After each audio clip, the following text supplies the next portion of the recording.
All right, so we had a story that dropped just a couple of days ago about an absolutely based and correct firefighter in Miami who got fired from his job over some statements that he made about the police department. So, here from Business Insider, they say, "Who cares? Another dead cop. Florida firefighter terminated after text messages surface about deceased police officers." So, a little bit of details here. They say a Miami firefighter has been fired after text messages surfaced of him harshly criticizing law enforcement following the death of a Miami-Dade police officer. So, again, kind of important context here. This was not some shit that he was posting on his public social media platforms. This was from a private text message group that he was a part of. So, I'm guessing that, one of his fake friends within the fire department decided to leak this and basically got him fired as a result of it. So, that absolutely sucks because, again, he should be able to say whatever the fuck he wants, especially in private messages, but even on social media, but yet he got fired for this. So they say that Kevin Newcomb of the City of Miami Fire Rescue was removed from duty and then fired on Friday following antagonistic messages he sent in a group chat about fallen Miami-Dade police officer Cesar Echeverry, a spokesperson told WSVN 7 News, and they got a quote here saying, "Who cares? Another dead cop, probably against gun control, probably. They didn't give a fuck when kids were dying in that school shooting. They stood outside," Newcomb wrote in the group chat per 7 News, and he appeared to be referring to the elementary school shooting in Uvalde, Texas, where hundreds of law enforcement officers were criticized for waiting over an hour before confronting the shooter who killed 19 students and 2 teachers. So on this front, he's just 100% correct.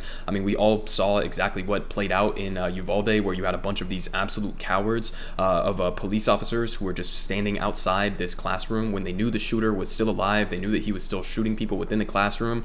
Basically just stood around like looking at their phones, checking their text messages, and doing absolutely nothing, completely unwilling to put their own lives on the line to save the lives of literal children. So on that front, I think that he is 100% correct, but he continued saying, "Cops exist for the government to exercise its monopoly on violence."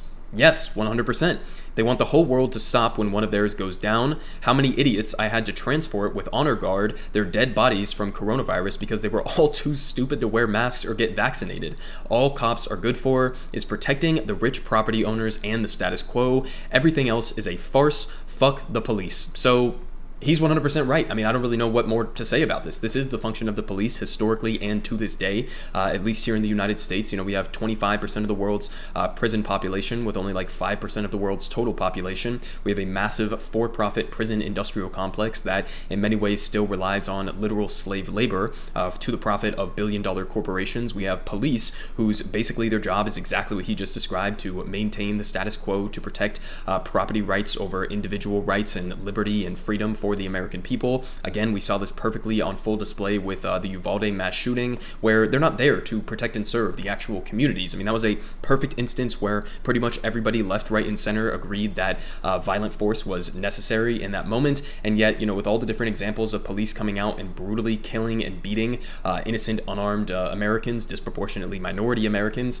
all of the different instances of unjustified violence that is wielded against the American people. And then this one instance where you have everybody saying that it was justified, and yet again the police refuse to do their duty, or at least what people think should be their duty, in putting their lives on the line to protect community members. That's not the function, that's not the role, that's not the purpose that they serve within our society. They are basically just, as he was exactly pointing out there, the state monopoly on violence against citizens. And historically, cops have been used against labor movements, they have been used against black liberation movements, they have been used against anti-war movements, socialists, leftists, communists, etc. So that is 100% boiled down to what he just said, accurate and based and correct. That is the exact function of police in our modern society, and again, historically. But they finish off here saying that Miami Fire Rescue Chief Joseph Zarralban said that Newcomb's texts made it impossible for him to carry out his duties as a first responder. How would that make it impossible for him to carry out his duties? Listen, this gets down to, a fundamental part of why,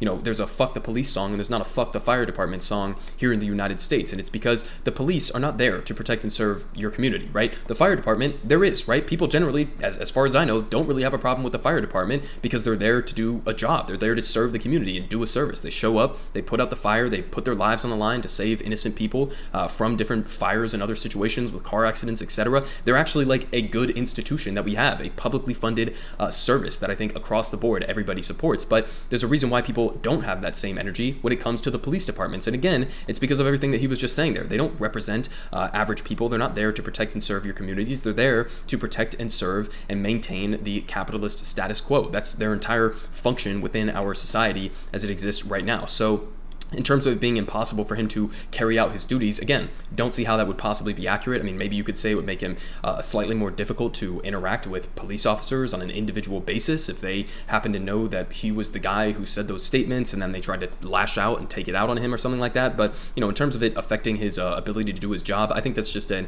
absolute bullshit excuse here. And this is just this fire department choosing to, maintain that close relationship with the police departments in this region. But in terms of what he was saying there about COVID, I think that's also kind of interesting because it's also true. I mean, here from NPR, they point out that COVID was, again, the leading cause of death among U.S. law enforcement in 2021. So when he says, how many times did I have to go and do, honor guard or whatever to lead the ceremonies for all of these fallen police officers who are dying because they're unvaccinated and refuse to wear masks throughout the entire duration of the pandemic, this was the leading cause for police officers in the United States of death. So, I mean, it's not even close to, it's like overwhelming numbers. So in 2021, you had 458 state, local, tribal, and federal officers who died in the line of duty. But important context here, when they say in the line of duty, they don't mean that they got shot. That encompasses literally everything that could even tangentially be related to their job and their actual day-to-day activities. But out of those 458 deaths of police officers in the line of duty in 2021, 301 of them